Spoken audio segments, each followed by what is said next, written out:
So we've looked at simple interest and compound interest, and we know that compound interest is usually going to give me a better result.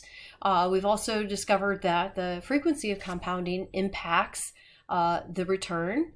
So what if the rates are just slightly different and the frequency of compounding is slightly different? How do I compare those? How do I compare apples to apples?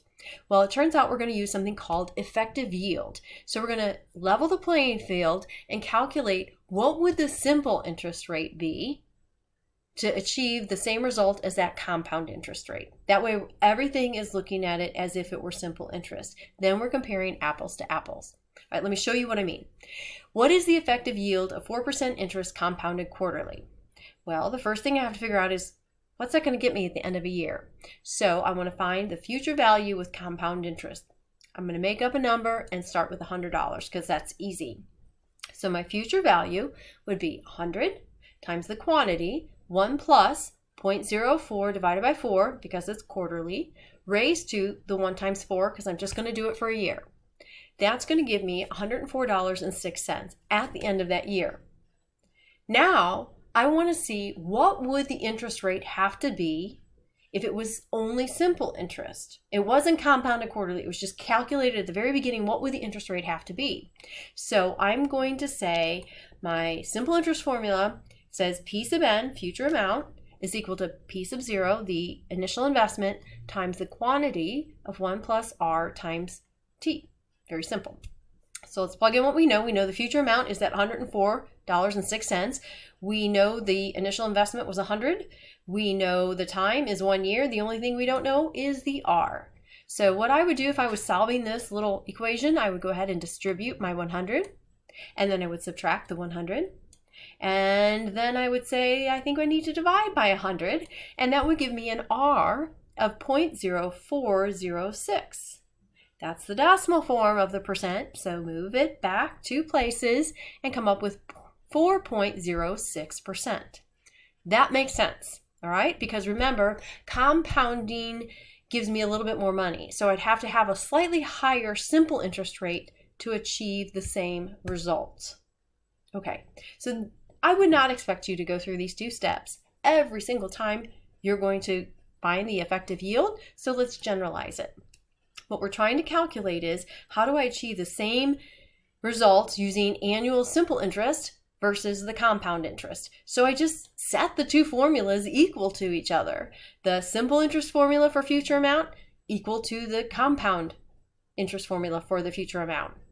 Well, I notice in both of those, there's a P sub 0, the initial amount. We can cancel those, divide that out, and then we just simplify the rest of it. So it becomes very quickly 1 plus R equals this quantity of 1 plus R over K raised to the K. Now I'm cheating a little bit because the first R over here on the left is the simple interest R, and the R on the right is the compound interest R. Solving for the simple interest R, I'm going to subtract 1, and I'm done. And that is our effective yield formula. So it says Y is equal to, we use Y for effective yield, Y is equal to the quantity of 1 plus R over K raised to the K minus 1. The R is going to be the R is going to be the compound rate, and K is going to be the number of compound periods per year. Let's see if we can use this.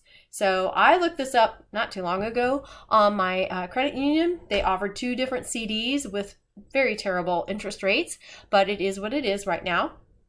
0.65% compounded semi-annually, or 0.60 compounded quarterly. So they're going to give me a more frequent compounding, but not quite as good of a rate. Which one's really my better deal? Well, to answer the question, I'm going to find the effective yield for both of those.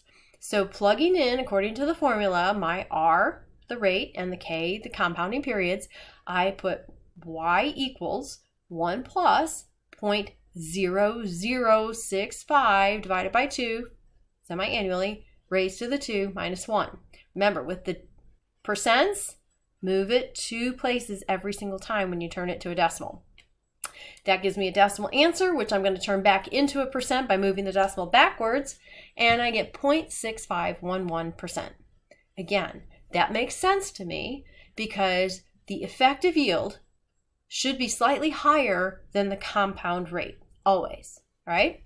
So let's see about the one that's quarterly. We'll do the same thing, except we're putting in a slightly different rate and a different K. This time I get about 0.6014%. So although it's more frequent compounding, the semi-annual one is really a better deal, right? So I'm going to stick with that because the compounding frequency doesn't overcome the difference in the rates. If you think you understand it, you try this one. Go ahead and hit pause and then see what you come up with. Okay, let's see how you did. All right, I got them side by side here. So if I have 0.4% compounded semi-annually versus 0.3% compounded monthly, so even more frequently, which one's a better deal? Well, it turns out the first one, effective yield is 0.4004%, so very minimally more. And the 0.3% one is 0.3004%, again, minimally more. So in the long run, that frequency of compounding is not nearly enough to overcome the difference in the interest rate. And that's pretty common. All right, so maybe your bank is the one that's offering that lower rate. And in order to get the higher rate, you'd have to go open up a new account at a bank down the road. Is it worth it? Well, let's see. If we're going to invest $1,000, right? Somebody gave you an inheritance, $1,000, and you'd invest it for a year in these two different accounts. What would the end result? I mean, what would it really be for you in the end different?